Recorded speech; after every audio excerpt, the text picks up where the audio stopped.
ఈరోజు ఎక్కడ ఇప్పుడు అమరావతి కట్టడాలు కట్టడుతున్న సమయంలో పునాది తీసుకునేటప్పుడు కొన్ని నీళ్లు చేరుతాయి. ఇప్పుడు వర్షాకాలం వర్షం పడక ఏం పడుతుందండి? వర్షం పడితే నీళ్ళు రాక ఏమొస్తాయండి? నీళ్ళు వచ్చినప్పుడు పునాదులు తీసినప్పుడు నీళ్ళు ఉంటగా నీళ్ళు ఆ పునాదుల్లోని కానీ ఆ చిన్న చిన్న గోతుల్లో కానీ నీళ్ళు రాకపోతే ఏమొస్తాయండి? 10 నుంచి 20 సెంటీమీటర్లు వర్షం పడేటప్పుడు నీళ్లు స్టాగ్నెంట్ అవ్వవు ఒక దగ్గర. దాన్ని బూచీగా చూపించి ఏకంగా ఈ క్వాంటమ్ వ్యాలీ దగ్గర ఎంత నీరు వచ్చేసింది అంత నీరు వచ్చేసిందని వైసీపీ మీడియాల్లోని వైసీపీ సోషల్ మీడియాస్లోని కొంతమంది చేత అబద్ధపు ప్రచారాలు. ఇతగాడెవడో సిద్ధార్థి సుభాష్ చంద్రబోస్ అంట.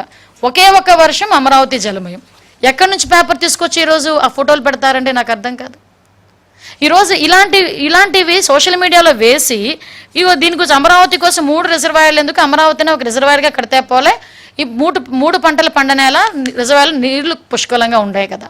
అంటే ఇలాంటి ఒక రకమైన నెగిటివ్ యాంగిల్లో ప్రొజెక్ట్ చేయటం ఇది ఒక్కటే కాదండి. ఇలాగా ఒక మూకుమ్ముడిగా అమరావతి మీద దాడి చేశారు.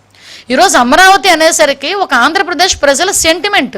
ఆ అమరావతి రాజధానిగా ఉండాలని మహిళా రైతులు బయటకు వచ్చి సుమారుగా 5 సంవత్సరాలు పోరాటం చేసిన విషయం మర్చిపోయారా ఈ సోకాల్డ్ ఈ సోషల్ మీడియా బ్యాచ్?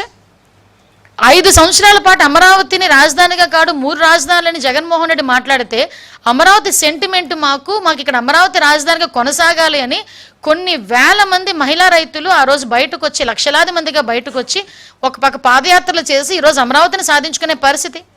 అటువంటి అమరావతి మీద మళ్ళీ బురద చల్లటం. ఈరోజు అమరావతి కట్టడానికి సెంట్రల్ గవర్నమెంట్ కూడా సపోర్ట్ చేసి ఫండ్ తీసుకొచ్చుకొని మనం అన్నీ కూడా అమరావతిలో ప్రతిదీ కూడా నిర్మాణం చేసుకోవాలని చెప్పి ఇటుక పేర్చుకుంటూ ఒకటి ముందుకెళ్తుంటే గౌరవ ముఖ్యమంత్రి గారు ఈరోజు అది చూసి ఓర్వలేక ఈరోజు అమరావతి మీద దుష్ప్రచారం చేయడానికి అమరావతి మునిగిపోతుంది, అమరావతిలో వాటర్ అన్ని కూడా ఎవడో మాటలు రాస్తాడు, వాళ్ళు పొన్నూరు వైపు మలిచేశారని చెప్పేసి ఒకటి రాస్తాడు.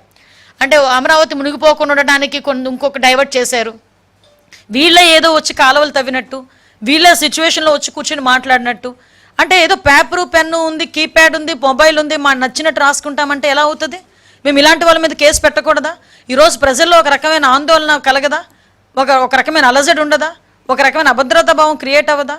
ఈరోజు నేనే చెప్తున్నాను, ఈరోజు మీరందరూ వచ్చున్నారు ఇక్కడికి, మీరందరూ ఎక్కడ కూడా ఏ బోట్లోనే రాలేదు, నీటిలో ఈదుకునే రాలేదు, కనీసం అనకూడదు కానీ మీ ప్యాంటు కూడా చిన్నది కూడా తడిచిన పరిస్థితి కూడా లేదు. ఎక్కడండి మునిగిపోయింది? ఈరోజు సెక్రటేరియట్లో మేము కూర్చొని మాట్లాడుతున్నా, సెక్రటేరియట్ మునిగిపోలేదు, మరి అమరావతి మునిగిపోయింది అని ఇలాంటి ఫేక్ ప్రచారాలు చేసినప్పుడు ఎలాగ ఈరోజు పేపర్లోని గట్ట కొంతమంది రాస్తున్నారు? నేను అందరి మీడియా వాళ్ళ గురించి మాట్లాడలే, స్పెసిఫిక్గా కొంత మీడియా ఏం జరుగుతుందంటే ఒక బురద జల్లే కార్యక్రమం